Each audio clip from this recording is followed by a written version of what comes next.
We met on the shores of an endless beach of disappointment, two pieces of driftwood dried out and ready to be tender. Our conversation began as many on such a platform do, but there was something distinctly different about you. Your farm presented me with a familiarity that surprised me in its fondness. I knew that even if the date was a dud, I might get to see some goats. You offered me a lovely night in. We'd watch my favorite movie, a film we'd finally get around to seeing just last year. An introduction to the Great British Bake Off was a fine substitute. To be honest, the film that I had proposed is a little long and intense for a first date. You were perfectly charming, of course, bubbly and effervescent as you introduced me to the things you were proud of. I could observe the affection you poured into the things you loved through your home, from the chalkboard-painted walls and curated bedrooms for your children to the way you introduced your animals. You were also absurdly generous, letting me walk away with a delicious venison sausage and an expensive vintage Pokemon game I'd been wanting to play. Perhaps this was a way of investing me into coming back. Investment or not, there was no way I could pass up spending more time with you if you'd have me.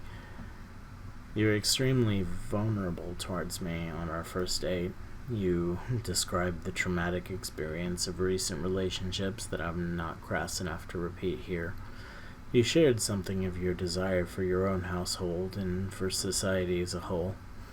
I enjoyed your vision, felt your vulnerability, and respected your worldview. I marked you on that first date with my beret, part of my own tradition of designating people I like. I still keep and cherish those pictures. The second time I met you was very similar to the first, expanding our understanding of one another. I grew to appreciate you, and I knew my soon-to-be husband would appreciate your humor and expressiveness even more. The love we made that day was also as incredible as it was improvised, and remembering it gives me a pang of longing to experience more. I was right, of course. My husband was very fond of you.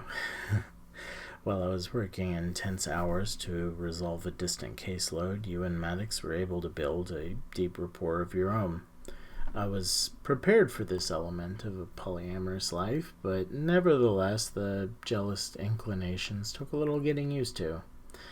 I remember how intensely you wanted me to share the burdens of my conscience from work and from previous relationships, practically begging me to open up to you. And I put in the work to do so in my own way.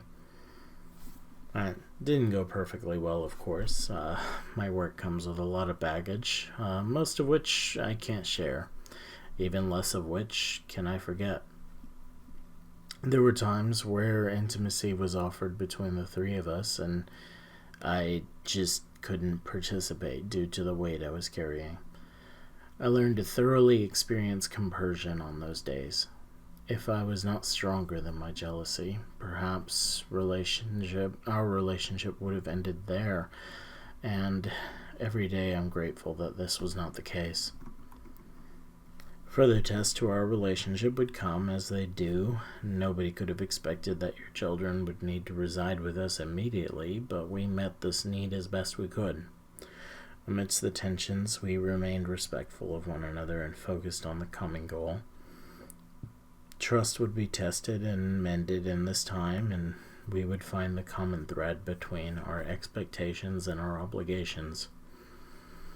Our commitment was rewarded. Maddox and I love you dearly and love your children too.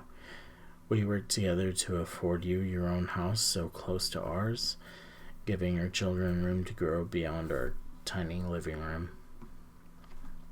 I do miss those days when we all lay together in the bliss of the love we found, so far beyond the prescription of our parents and what media prescribed us.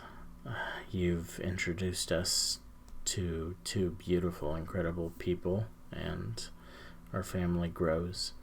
We've worked together to afford them their own house between ours, and it's like something out of a storybook if authors made books about people like us. I love you all so much. I long to be closer to each of you, and I hope you all feel this every day we are together. My best moments are those when we are together. Because I am at a loss for more words, hoping this story is ardently heard. A tale matters if the audience cares. Stories are nothing until they are shared. I love you, Kai.